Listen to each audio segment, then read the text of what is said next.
Welcome to the Fancounters Celebrity Podcast. My name's Nick. And I'm Elizabeth. And you can find us all over social media. We're on Twitter at Fancounters Live, Facebook by searching Fancounters, and also our private group, Sharpie Nation. Also, don't forget to give us a 5-star review on your favorite podcasting platform. That just makes our hearts melt every day that we get together and review those new reviews, and we certainly appreciate you doing that. You can do it. Just takes a second. Hit the 5 stars, move on. If you would like to get a hold of us, you can always email us at hello@fancounters.com. You're in for a real treat on this episode of the Fancounters Celebrity Podcast. In just moments, we're going to be joined by Lee Shapiro, who not only was one of Frankie Valli's 4 seasons, he's in the Musicians Hall of Fame and is the founder of an amazing group called the Hitmen. The group consists of 5 brilliant musicians who throughout the 60s, 70s, 80s, and 90s toured and recorded with some of the biggest names in the music business, like Elton John, Paul McCartney, Rod Stewart, Journey, Cheap Trick, Foreigner, Frankie Valli, Carly Simon, and more. They are the musicians that were in the studio recording the songs that you hear on a daily basis. The Hitmen are not a tribute act. They're actually artists who helped rocket so many songs to the top of the Billboard charts. During one of the Hitmen's concerts, you might find yourself rocking to Layla, Don't Stop Believing, Africa, and Oh, What a Night. The Hitmen are performing at City Winery in Nashville on Monday, October 28th, as well as across the United States. For ticket information, visit thehitmenlive.com. Now, I have been to the City Winery. It is a phenomenal concert venue. That's where John Barry held his tribute, his benefit. Yeah. Nice. And awesome show and great food, good wine. Highly recommend it. But, you know, the band's also, like you said, playing across the United States. So check out their website for tour information. Here is Lee Shapiro. Coming to you from nowhere near the entertainment capital of the world, this is Fancounters with Nick and Elizabeth on the Podfix Network. There was this mob of people, and they're screaming my name. Crazy fans. Stop following me. Don't come around my house. If you do, the cops are going to be at yours. If I'm having dinner with my wife, don't sit down at my table. Don't follow me into the bathroom. Can I take a picture? We're going to, oh my God. I think this guy wants to fight me. Ended up being a fan. I'm the only one that's ever been on Sam Jackson and lived to tell about it. Well, guess what? I have a big surprise for you. That's why we call it Fancounters. I don't think you're going to last on the air very long. Lee Shapiro, welcome to the Fancounters Celebrity Podcast. Thanks so much for joining us. It's a pleasure to be here. This is a unique experience for me. Have you not been on a podcast before? I don't think I have. I've been on recorded things, but never where I can't say, like slip up words and things like that. Oh, well, yeah, you can slip up all you want because we'll edit it out, so It's okay. Oh, well, that's cool because I'm from Jersey and that could happen. Yeah, and we are a family-friendly podcast, so. Well, I'll be watching my P's and Q's and casts. All right, then. We talked about the group that you formed, the Hitmen, in our opening, and I read the bios of each of the amazing members on your website. You all seem to have one thing in common, and that is that your music career started at a very young age. So to get us to know you a little bit more before we get more in depth, can you talk about your interest in music and how that all started? It's a very odd story, but I got interested in playing the piano because I remember being about 7 years old. In Rosedale, who now must be 78 or something ridiculous, but she could play, and she got all the attention. And I said to myself, wow, I really like that. So it started kind of like with a cry for attention, and then I sat down and kind of had a thing for it, where my parents got me a piano, but they wouldn't let me take formal lessons for 6 months to see if I showed interest before they bought the actual piano instead of, monthly rental like people do. Mm-hmm. And I was picking out tunes at 7 years old, and they gave me lessons at 8, and, the rest is my life pretty much. So you were already orchestrator in high school, which seems a little bit unusual role for a student, but you seem to discover quite quickly the 4 seasons. How did that happen? Well, what's really interesting is that at least to me, I don't know about your listeners, but to me it is that in high school we had a very, very giving teacher who would give up his Wednesday nights, and we would all play like Buddy Rich, like big band jazz. And it was probably honking away, not all that great. But the opportunity to hear what those things sounded like, it was like it spoke to me. And I started to want to listen to strings, and I had Henry Mancini records and Stan Kenton records and a lot of jazz and a lot of orchestral stuff. And it actually detracted from my performance as a classical pianist that they wanted me to be. Because if I could hear how it went, it was kind of good enough for me. I'm not advocating that.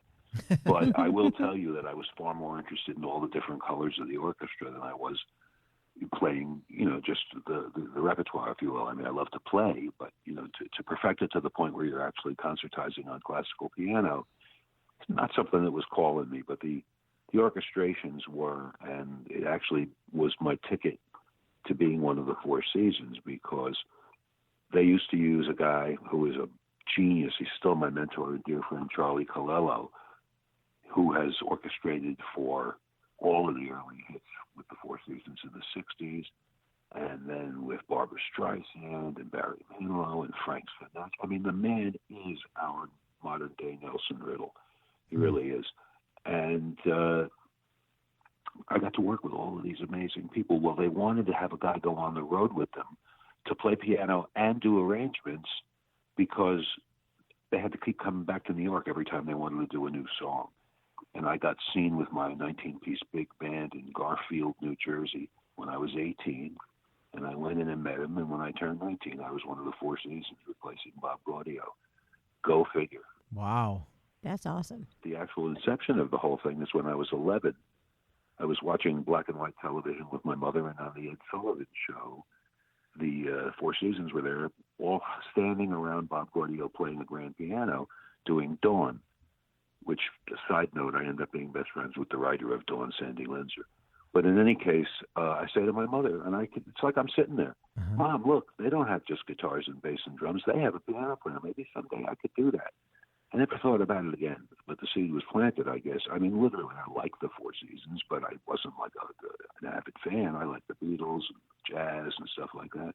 Anyway, 8 years later, I replaced Bob Gaudio from that very observation with my mother that I could do that. Not only did I do it, but I did it in place of that guy that we saw on TV. I read that story. I was kind of hoping you would tell that, because it's pretty fascinating. Yeah, no, it's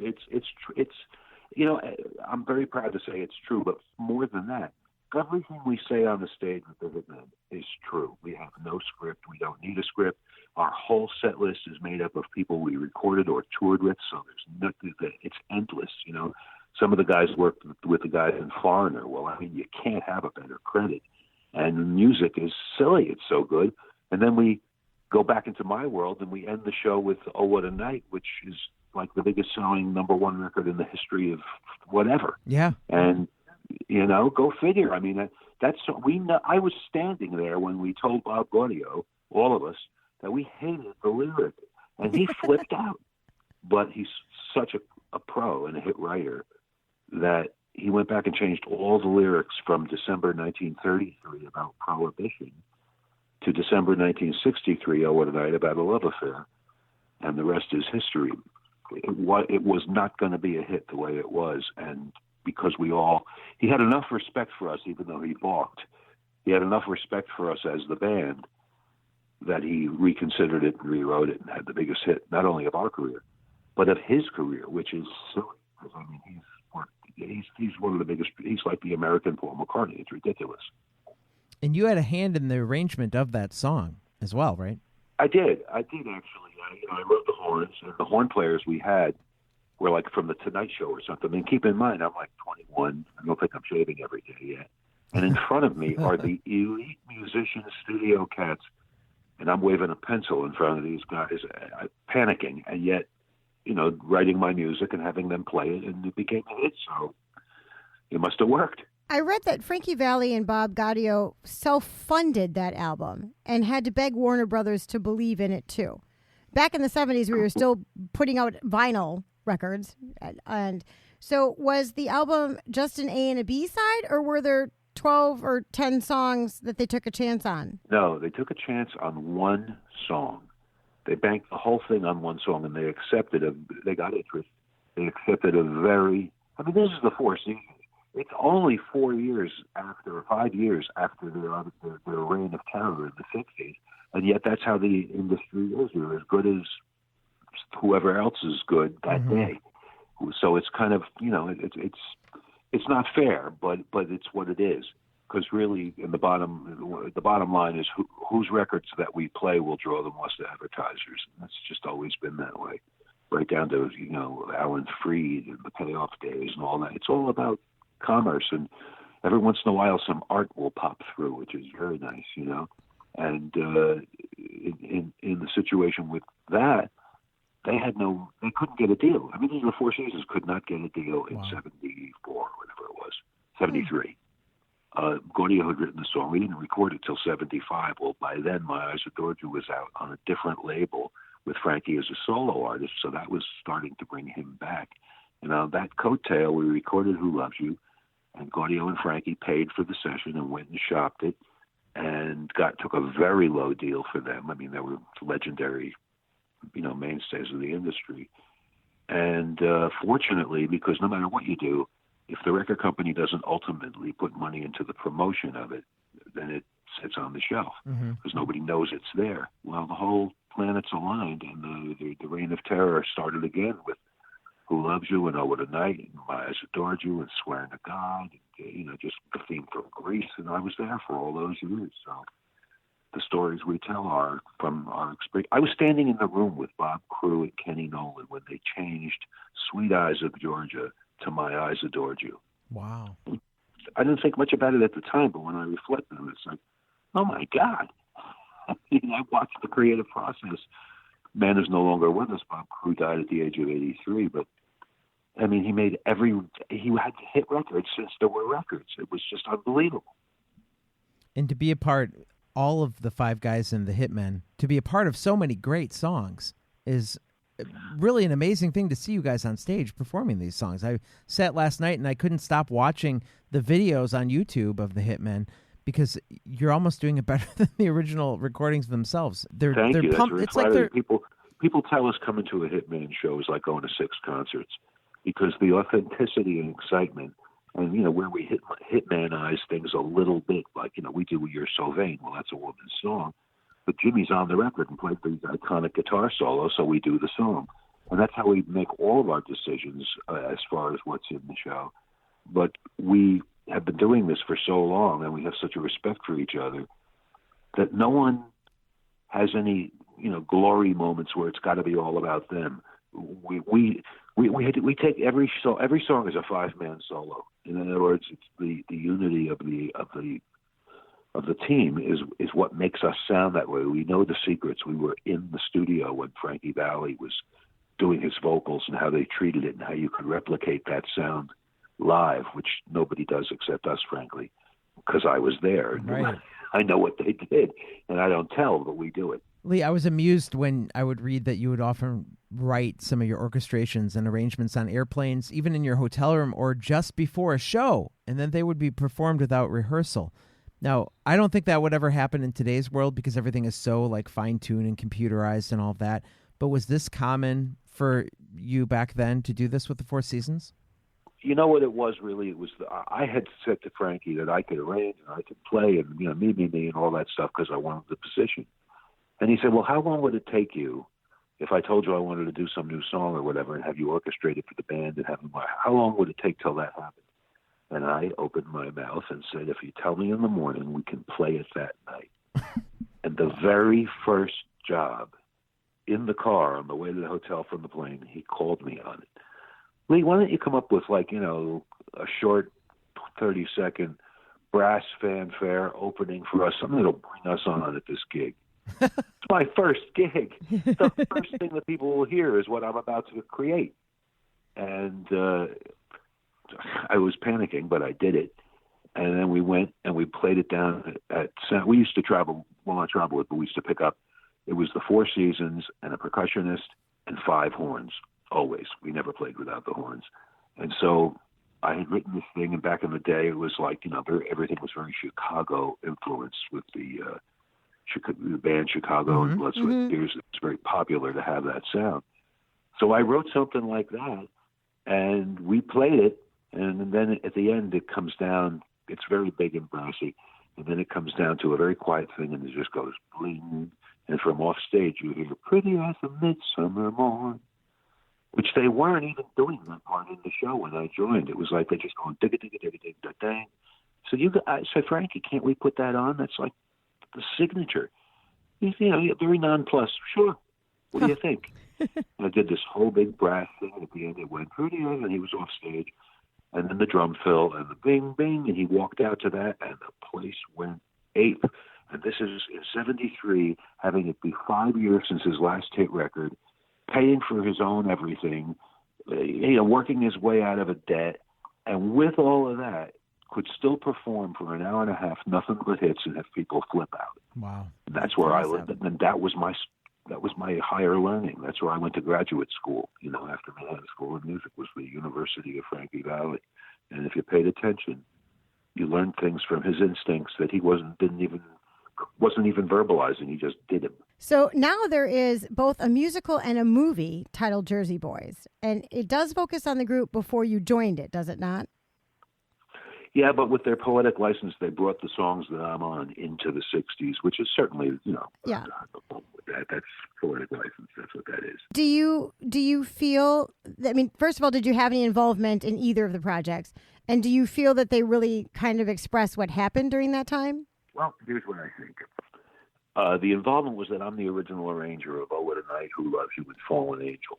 And they're basically intact, but Steve Ulrich, who is the orchestrator of the actual show, is a brilliant orchestrator and put his spin on it. But nonetheless, the originals are mine. But that's it. The movies were made about the 60s, and I joined in the 70s, and they borrowed the material, which is fine. As far as telling the story, there are aspects of the show that are story related, but when people are making a show based on music that's hit music, that's in the, it's always going to be, it's baby boomer standards. It's in our ears, so it's going to be there forever. When they do build it around the music, and if they have to bend the truth or the timeline, it's all acceptable because they're making a show here. They're not writing a bibliography or something. It's a show, so it's show business, and that's cool. But I will tell you that the one bomb of Clint Eastwood's career as a brilliant director is Jersey Boys the movie, which nobody likes, including Frankie. And it's because it was done in 2 months. It didn't accurately depict the weakest part of the movie. I'm going out on a limb, but agree or don't agree. Mm-hmm. The weakest part of the Jersey Boys movie, which is a sacrilege, was the singing. It didn't sound like the Four Seasons at all. It sounded like 4 Broadway singers or jingle singers, and it's not a put down. Those guys are great. Yeah, the Four Seasons. It isn't the sound. It has no street ability. It just sounds like good, but good is not what it was about. The whole success of the Four Seasons is that you had 4 real street guys singing under the lamppost in the street in Newark with their own untrained voices, making an amazing buzzing harmonic sound with certain voices, and that just didn't exist in the show, and I know that it bothered Frankie as well. Not the show, in the movie. The show is a fabulous show, and I don't have to tout it because it grossed over $1 billion. So, God bless. Now, Lee, you were just in your 20s when you're performing on stage to sell out crowds and getting cheered every single night. This didn't happen to you, but did you ever think, man, what if this is as good as it gets? What if, I'm peaking this soon? What else am I going to do? Did you ever have moments where you weren't sure if your success would continue? It's interesting. I guess at that age, I was so self-deprecating because all performers and creatives have issues. And that I didn't think it was peaking. It's like, I was like into certain kinds of music and this is a great opportunity, but I wasn't like, oh boy, I'm one of the Four Seasons. And I should have been, but I really wasn't. I was, and I would play Madison Square Garden to 22,000 people.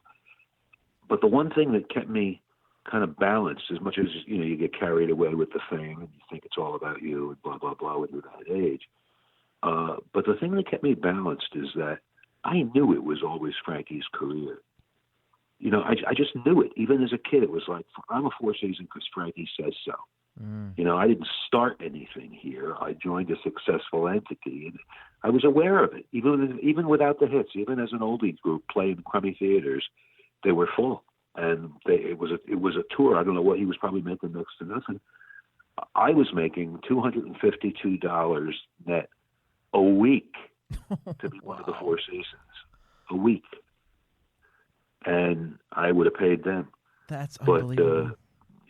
But the truth of the matter is that I left the Four Seasons because the recordings had stopped. And I'm not taking any credit for it, but I felt the change in the current of music, namely Devo, the Police, the whole new wave thing. It wasn't going to be another hit record for the Four Seasons or Frankie Valli, and there wasn't. And I don't wish that on anybody, but right. I felt the end was near once disco was done, and we were getting into the English, minimalist sound again, and songs were very beat-driven and repetitive as opposed to melody-driven, like Whip It, you know what I mean? Stuff like that. And it's good. It's good music, but it's nothing to do with what Frankie did. And Frankie's, though, he's a cat, and he's lived 4 of his lives already because he had the 60s, he had the 70s, he had the Jersey Boys, and now he's 85 and he's touring. It's unbelievable. I said to him, Frankie, if you didn't get discovered in that club in Newark, tell me what you'd be doing. He said, I'd be singing in the club in Newark. Nice. But that's why he succeeds. It's his calling. There's nothing. It's not to discuss that he wants to be or tries to be or thinks he's going to be. He breathes being Frankie Valli. There's nothing to escape. Let's talk a little bit about you and your entrepreneurial spirit. I didn't tell Elizabeth before the show. I'm sure she read it on her sheet now, but you actually co-invented a Sesame Street toy that followed Tickle Me Elmo. You came up with something almost as popular called Rock and Roll Elmo, and it was a huge success. So tell us a little bit about creating that, getting it off the ground, and having that be like a big hit for you. I was in the jingle business in the 90s, not on the road anymore. And I ended up doing commercials for Fisher-Price. And I looked at my partner at the time and I said, you know what? This stuff isn't fun. What's fun? And we decided rock and roll was fun. And it hadn't been a toy because rock and roll was always looked, down on as demon music in the early 60s and all that stuff. But by the 90s, it was in the dentist's office. There was no reason not to do it. Mm-hmm. And we said, what's the most popular toy? And it was Tickle Me Elmo. And what's the most popular music? And it was rock and roll. And my wife, for $60, we took an Elmo, we cut him open in the back, and we took a scary witch from the Halloween novelty store that cackles, and we took the rattling mechanism and stuck it in Elmo and disconnected the speaker and wrote our own tune and dressed him up in a gold lame jacket with sunglasses and a guitar. And because he was light plush on a smooth surface, when he jiggled like the witch mechanism, he would scoot across the table. And we brought it in to Fisher-Price to our jingle client. And interesting aside, the guy who invented Tickle Me Elmo, the biggest one ever, he came into my studio to record something, and we asked him how you did it, and he was very downplaying it, like, oh, no, you can't. If you're a vendor and you're doing music for them, they won't let you submit. Well, but you can't. It's just what creative people like to hear. So we did present it, and we called the guy, and he made an exception. And we turned the thing on, and it started to sing and shake, and he broke out into a huge smile.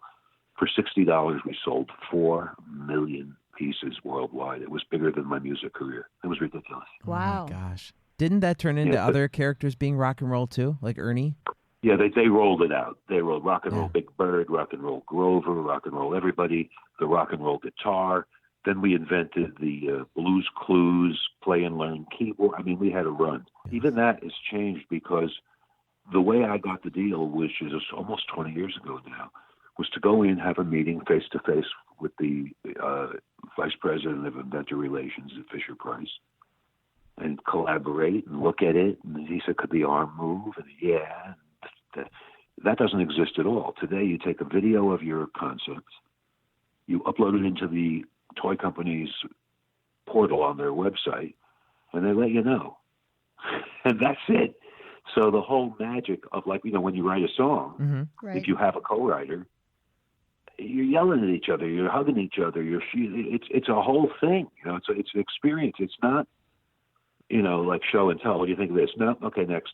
But unfortunately, because I think music and art and everything else is so transient and can be so disposable because of uploads, which is great, but it costs a little bit because now not only does the good stuff have to rise to the top of the other good stuff, it also has to climb over the junk because everybody with anything on the computer can upload whatever they want, which is marvelous for them, but difficult for the people who are trying to, make it be their life. Right.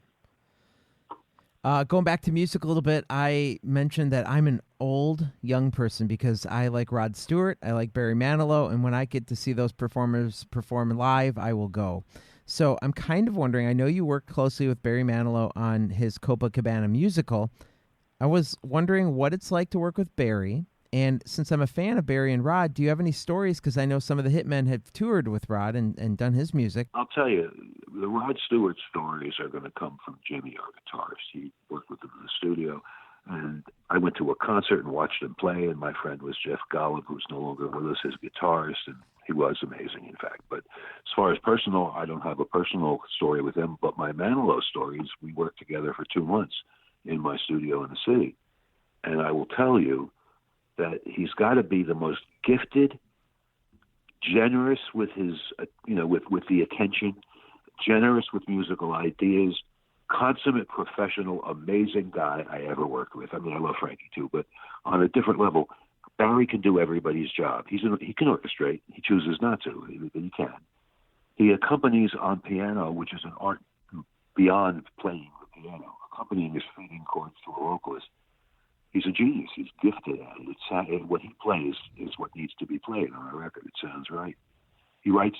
If he never was Barry Manilow and only had his jingle career, do you know some of the jingles that he wrote that are still around? I do. I was a huge fan of Barry Manilow, and they were on the albums that my mother would play over and over again. He wrote "I Am Stuck on Band-Aid" brands because Band-Aid stuck on me. I believe he wrote the Dr. Pepper, "I'm a Pepper, You're a Pepper" one. Yeah. And oh my gosh, there's a third one that's sticking in the top of my tongue, and I can't think of it. Well, I'm going to help you so you don't wrestle with it tonight. Please. Like, you ready? Like yes, a good neighbor. State Farm is there. You're right. Yeah, and they're on one of his albums. But when you hear that melody, it just, even though Barry doesn't sing it in the jingle anymore at all, you can tell it's his writing style. Yeah. Da-dee-da-da, da-da-da-da. Yeah. I can hear his voice singing it even the lyrics do it because it's his signature. And when I worked with him, he was in his mid-40s, and now he's in his mid to late 70s, and he's still performing in Vegas beautifully. And like I say, we generous on every level of celebrity. I went into a press conference with him, and my wife and I were at the back of the room for the opening of Copacabana, and they were all 20 people sitting on the stage with TV cameras and lighting and everything else. And he goes, "Stop.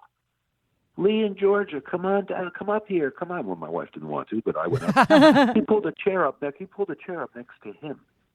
And someone said something about the orchestration. Okay, let's roll. We're good. We're back. And they were doing a whole video with TV coverage of this opening. I'm sitting next to Barry just because he put me there. And the newscaster says, "Well, Barry, when you're orchestrating and you feel that, blah, blah, blah. Oh, orchestration? That's a Lee question. The very first question." And he threw to me. Wow, that's awesome. Yeah, I'm just saying, this man, and he once told me that he didn't used to be a nice guy, but he learned that now he is a nice guy. That's just an evolved human being to make that comment to, a younger guy who's obviously impressed to work with him. And, he was singing me Copacabana over the phone. And it was like the time I first met Frankie when I played a chord. And he went, "Pretty as a midsummer morning," and I stopped. And he said, "What's wrong?" I said, "It sounds just like the radio." Everybody laughed at my expense at that. I mean, really, I was a kid. But now Barry is way up there on my top favorite list for a man that really, when you don't hear about Barry, it's not because he's not doing anything. He's probably writing a score for Disney or something like that. Thumbelina is his. He can't help but wake up creative. I just read an article about him that he and his partner/spouse, I'm not sure if they're married or not, are... Who, Gary? Yeah, they're married. Yeah, so they're enormous musical instrument supporters. Like they buy musical instruments for these inner city kids that can't afford the instruments, so that these music departments can keep going on. It's a fantastic article I just read less than a week ago. Very true. Very true. And what's really wild is basically what I do is rock pop music.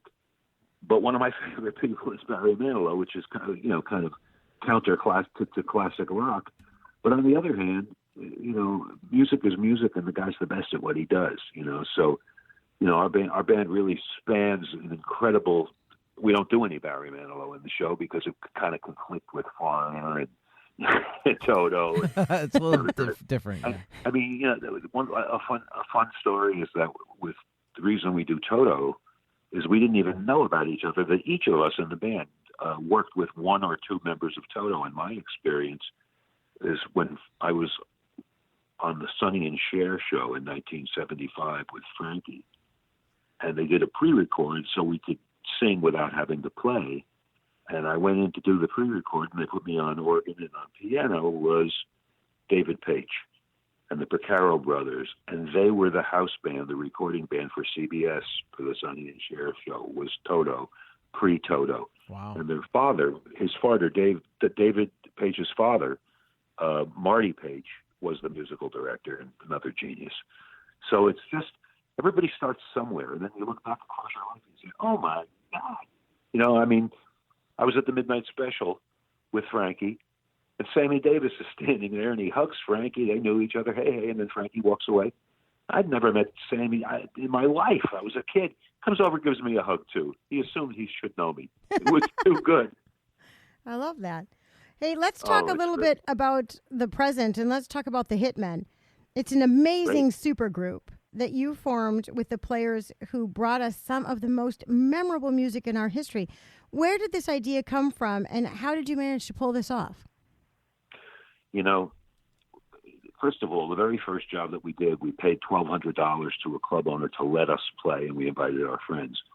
The next job was an empty B.B. King's that used to be on Times Square because it was Christmas week, and nobody was advertising anything. But of the 20 people that were there was our agent, and now it's 10 years, and we're working 40, 50 dates a year. So it was meant to be in that respect. But it was done just as a lark originally. I was in a recording session with all the all-stars. Gaudio was there, Colella was there, Artie Schreck, Frankie Valli, all of the A players that we used to work with in the 70s, recording what would be Frankie's last solo album. And I said to him, Frankie, with the success of Jersey Boys, it's so huge.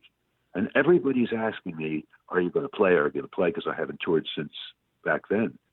And I said, what do you think? And he said, well, Lee, we have a restriction on the tribute bands and sound-alike bands that they can only do four-season songs because we don't want a million Four Seasons out there, right? Which happened anyway. And he said, but you were one of the Four Seasons. Well, it's biographical for you, so go do whatever you want.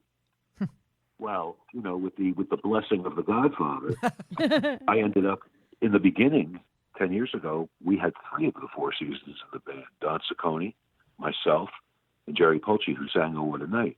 And so we exploded because while there were sound-alikes and look-alikes, we were them, except one guy and Frankie.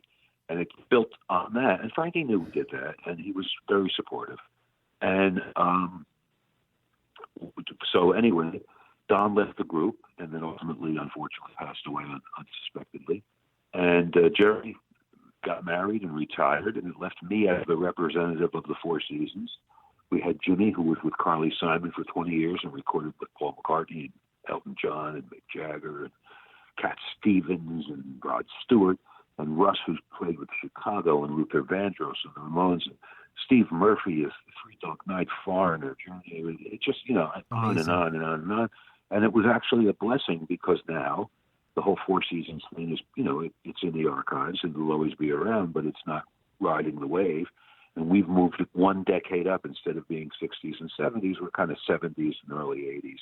And as a result, we've been able to cultivate the audience along with us as they stop going to concerts. We start cultivating the people that are, and oddly enough, those people are 50 and over, and occasionally their kids. You're going to be at City Winery in Nashville, and I brought up that gig in particular because that's a phenomenal venue to play. I've been to shows at City Winery in Nashville. You'll be there October 28th. But when I looked further, I didn't actually realize that you had an entire tour schedule that was still coming up before and after that, stopping all over the United States. So those dates and cities can be found at thehitmenlive.com. So talk a little bit about what people can expect when they come see the Hitmen live. First of all, let me just say that the reason we're playing the City Winery when we are is because of the honor bestowed on us by the Musicians Hall of Fame and Museum, Joe Chambers, and gave us the first ever Road Warriors Award because we're in our 60s and we're touring. So, and honestly, it's our turn to have the spotlight because we're so used to being the guys behind the guy in the spotlight. So sure. The whole thing has kind of a little identity to it. But when people come to a Hitman show, we play all the songs. We don't play a jazz version of them. We play what you'll recognize, even if it's a female song and the vocal isn't there. So instead of doing Locomotion, Russ worked with Carole King quite a bit in the studio. So we do Locomotion as a little tribute to her, but we do the Grand Funk version because Steve plays with Mark Farner. So as a result, we can authentically represent these hits one way or another. Obviously, we don't have a woman on stage. So you're going to hear music that it'll hit you. You'll. What I always say is you'll know every word of the lyric, you'll know every note of the melody, but what our trademark is you'll know exactly where you were the first time you heard it. And it happens. I can see it on the face of the people in the front row. You start a tune that other bands aren't playing. For instance, this is very funny. Our bass player, Jeff Gans, was on tour, and he backed up Mungo Jerry. Does that name sound familiar? No. Not to me. Mungo Jerry had one hit, but everybody knows it when they hear it, and nobody would know it. And we do it, and you watch people's face light up. It goes, in the summertime when the... Oh, yeah. We know the song. Well, everybody knows the song, but so we do it, but we do. Jeff was in the band, so he knows what it should sound like, and people instantly start joining in and becoming a part of it. And what ends up happening is you're kind of transported back to the first time you heard the tune. And to help that along, as an example, when we do Oh, What a Night, projected on the wall behind us is the Midnight Special with me and the Four Seasons playing Oh, What a Night in 1977. Oh. So I love that. Old footage with the current. Yeah, and we set it up with the story. Like the biggest hit that we ever had with Frankie Valli is the one he didn't sing lead on. And that's Oh, What a Night because he just sings the bridge. But it's the biggest hit in his career. And we depict it with the actual footage of us with Frankie like we were in 77. You hear the story, you watch the video, and you hear the authentic rendition of the hit that you grew up with. And we tell people, and this is really our big catchphrase, you will leave the theater happier and younger than when you got there. That's nice. You need to go there, Elizabeth. I do, yes. What is it you're trying to say? Wait a minute. I need to be younger. She's young enough. No, thank you. That's kind, but I could be younger. So the name of our podcast is Fancounters. So we would love to hear some fan encounters, whether they were sweet or saucy or creepy or fun or something that sticks out in your mind. You've been touring and recording for a long time, so you've had a good number of years to stock up some fan encounter stories. So hit us with your best shot. All right. Well, here it is, Miss Benatar. All right. Here it is. First of all, on a general level, we get people coming to where we are meeting and greeting and signing CDs. They come with their vinyl. I saw you at the Steel Pier in Atlantic City in 1973, and would you sign this almost with a tear in their eye? And what it really was, the revelation was, back in the day, it was all about me. I want a solo, put my face up on the screen at the Madison Square Garden, and that girl is looking at me and me. And you realize now that I'm out of it, look back and I'm seeing these people again, that, oh my God, it really was all about them. They have things in their life and memories and cherished times, and because I made that record, because that meant something. And you really realize the profound influence that a career that was kind of self-involved at the time had, and I get the chance to go back and basically, you know, make it nice again. Like, you know, and that leads me to these two ladies. If they hear this, they'll love it. One is named Jay Metric, and the other is Cookie, which is like her sister. Okay. And they came to concerts in Central Park for the Schaefer Festival in 1973, and they were photographers and fans of Frankie's and ours. And they would make professional folios, books, albums, and give them us, and I still have them, all depicting the career in big black and white, because that's what there was, you know. And so I was kind of aware that they were still interested in Frankie long after I left and everything. And we perform at Mohegan Sun in Connecticut at the casino with one of our early 2011 shows or something. And there they are. Wow. And they look the same. Now I'm talking, you know, 40 years. And I go over and I say, Jay, Cookie. I mean, they look as much like they used to as I do. So meanwhile, you know, but I recognize them. You know, you see kind of an isomer, like you see them as they were, even though they're not. You know what I mean? You see it in their face. It's them. And they looked at me and said, Lee, oh my God. And we gave hugs and all.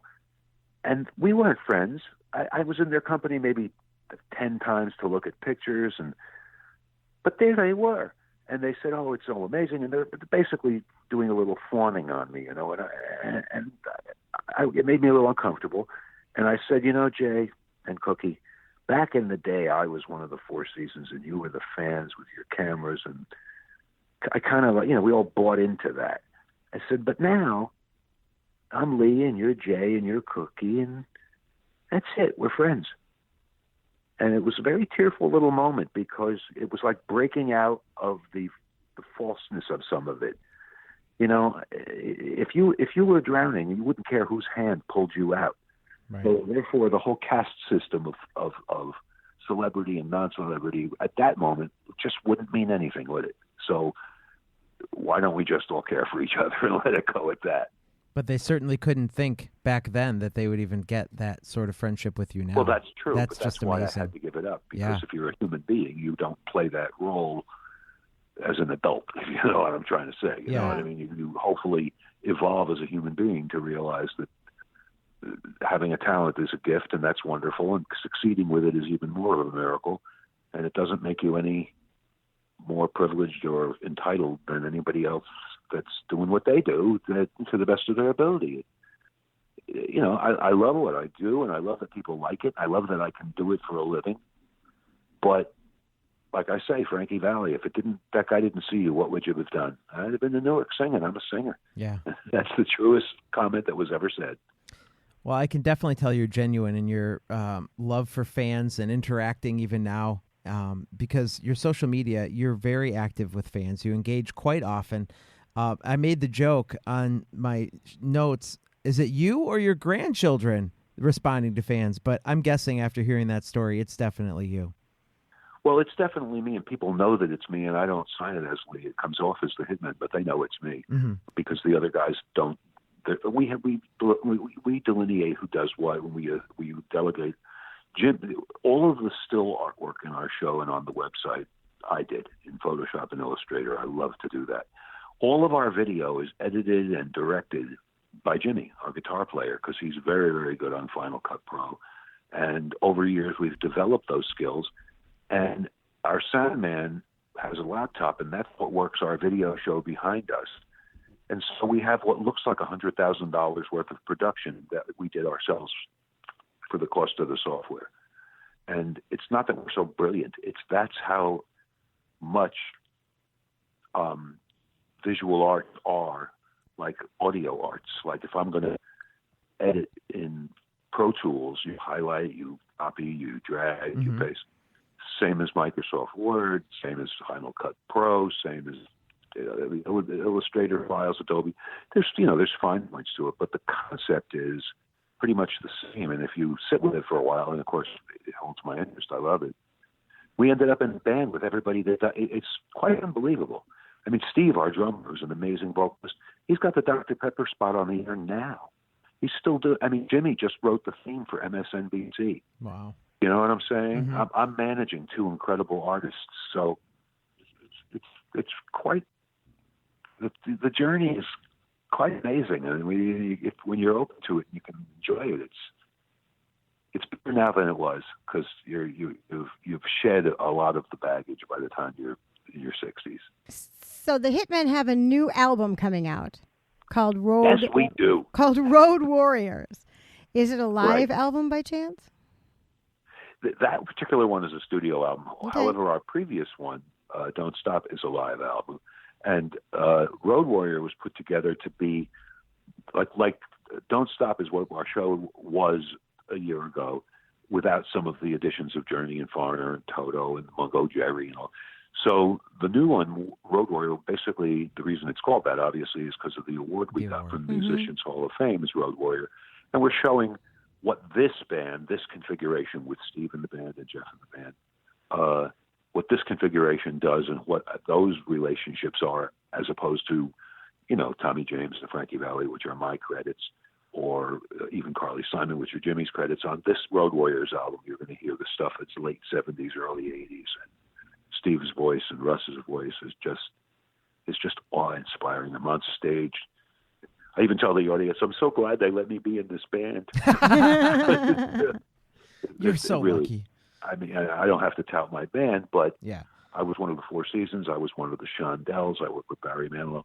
This is the best band I've ever been in. I just lay my part in and watch it happen. It's really great. You've got some other albums, Time Travel and Don't Stop was Right.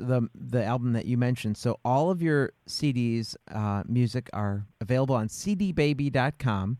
So I'm assuming... Look how good you are. You're Look. really good. And at the concerts. Had I done my research, I would have known that Road Warriors was an award you were getting, so I failed there. But that new album, Road Warriors... But don't worry, man. We can edit that out. No, it's okay. I do really well most of the time. Yeah, he's a wonderful vetter. He does a wonderful job of getting information. All right. So I'll let the fans know that I screwed that one up. That's okay. So all of your music will be there, including that new album, as soon as it drops on cdbaby.com, right?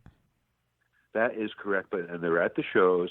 And also as kind of a tribute to my friend. First, what's really exciting for us, I called Frankie Valli. And, it's important to us that people believe that we are who we say we are, because there are many tribute bands, and we are not one of them. Correct. So for the performance in Nashville, I called in a favor, and Frankie Valli videotaped a congratulatory message for us to start the show.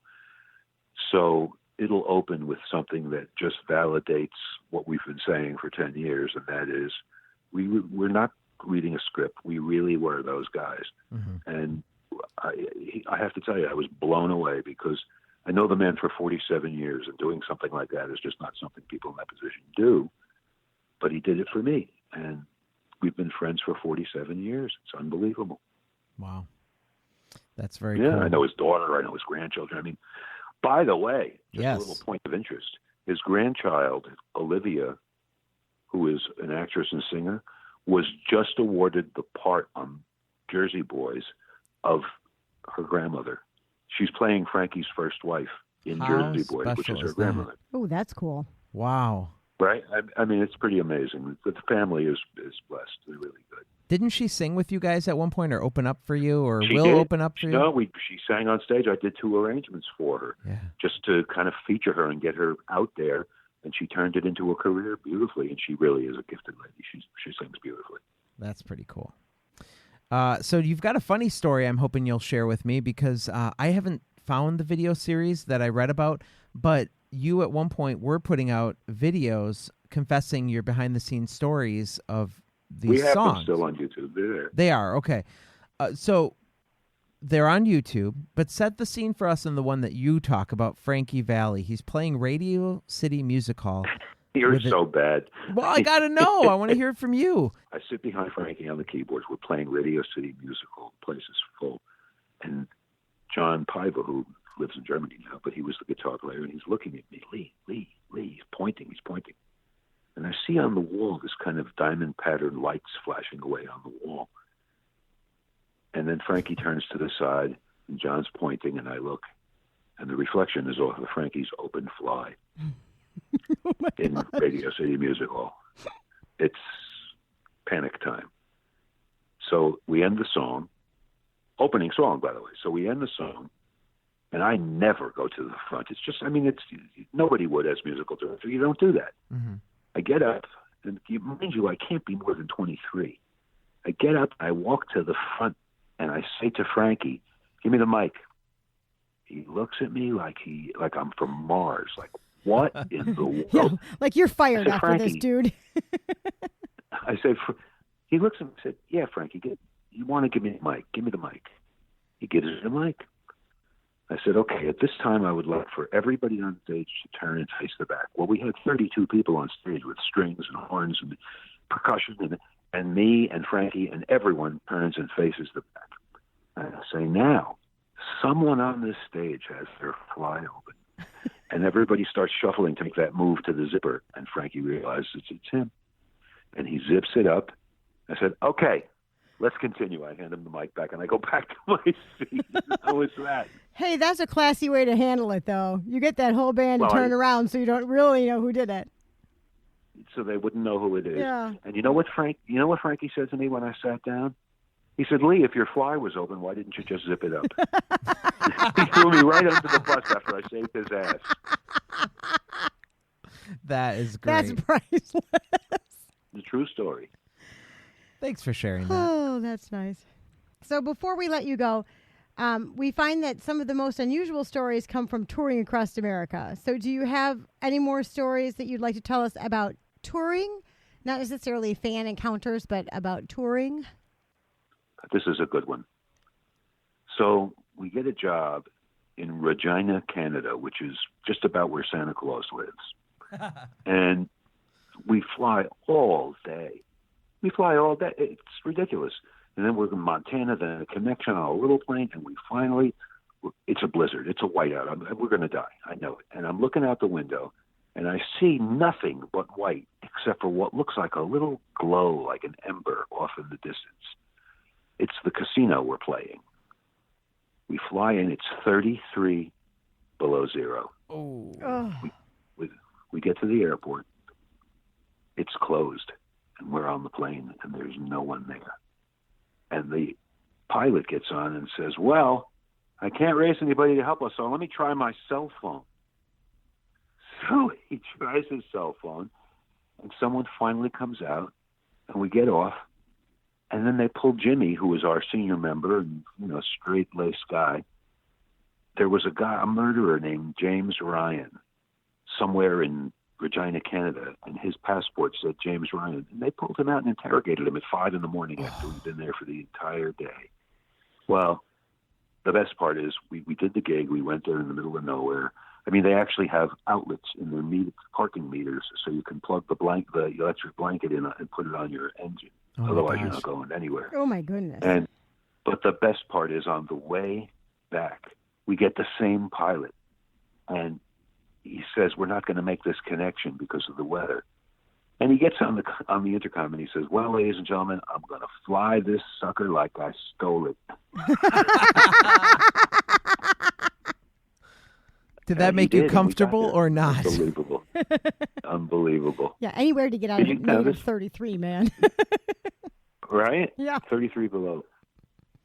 That's crazy. Unbelievable. The whole thing is just... That's a great story. It was also randomly happening at the time, and now it's like it seems like someone plotted it on a map. You could write it in a book just from seeing how the whole thing evolved over the years. It's like a blink. I walked in the door at 23 and walked out at 66. Well, you're still going. You haven't walked out the door yet. No, I honestly, I'll tell you the truth. As long as I can do it, I'm going to do it, and it's not some big valiant quest. It's the Frankie philosophy. Well, that's what I do. If it was a big success, great. But if it wasn't a big success, well, that's what I do. And with that philosophy, I got 5 guys in the band. That's what they do, and so we are blessed to do it together. That's awesome. That's very cool, Lee. Really do appreciate you being on the show this week. I have to tell you, if the Hitmen come to Milwaukee or Chicago, I'll be in the audience for sure. Do go to our website, hitmenlive.com, and just hit tour dates, and you'll see them all.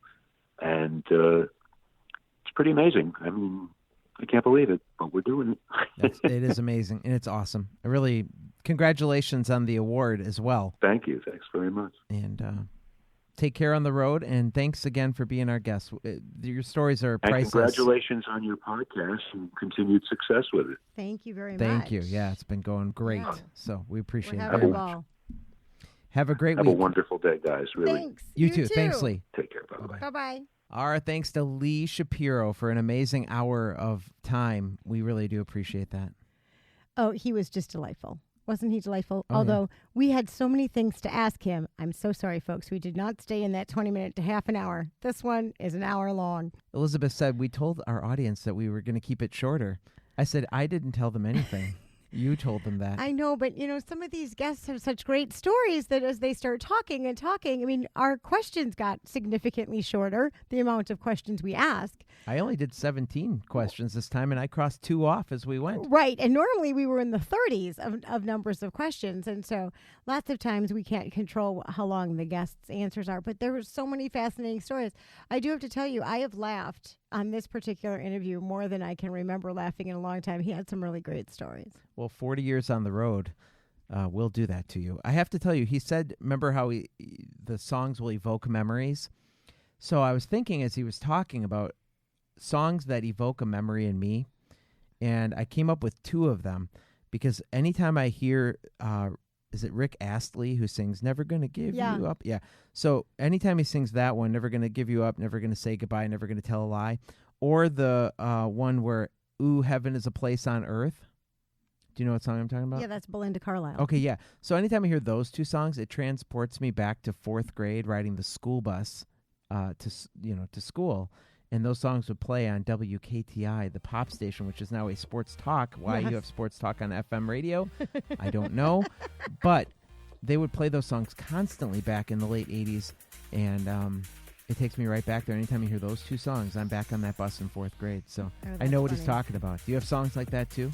I do, but there's so many of them. And to be quite honest, I can tell you there were different loves in my life, and that each one of them has a very specific song, and that if I hear that song just out of the blue, I will automatically think of that person and think, that was a really great time in my life, or that was, and some of them are, 40 years old. Mm-hmm. What's Mark's song? Mark's song is You Were Wonderful Tonight. The Eric Clapton? Yeah. Oh, okay. Yeah, because that is the only song that he will dance with me at any wedding. So I always request it at every wedding because it's the only time ever I can get him to dance with me, and I get the one song. I get the one dance at the obligatory slow dance at a wedding, and that is the only one I ever get. I know you've slammed Mark these last couple weeks on the show since you've been back, but I have to tell you, Mark, I know you're not going to listen because you don't listen to the show, but I don't think you appreciate him enough. Mark is a really funny guy. He is. He's a great dad. He matches my level of sarcasm so well, which is why I wish we would hang out more. Mark, call me. And with that, we're going to let you go.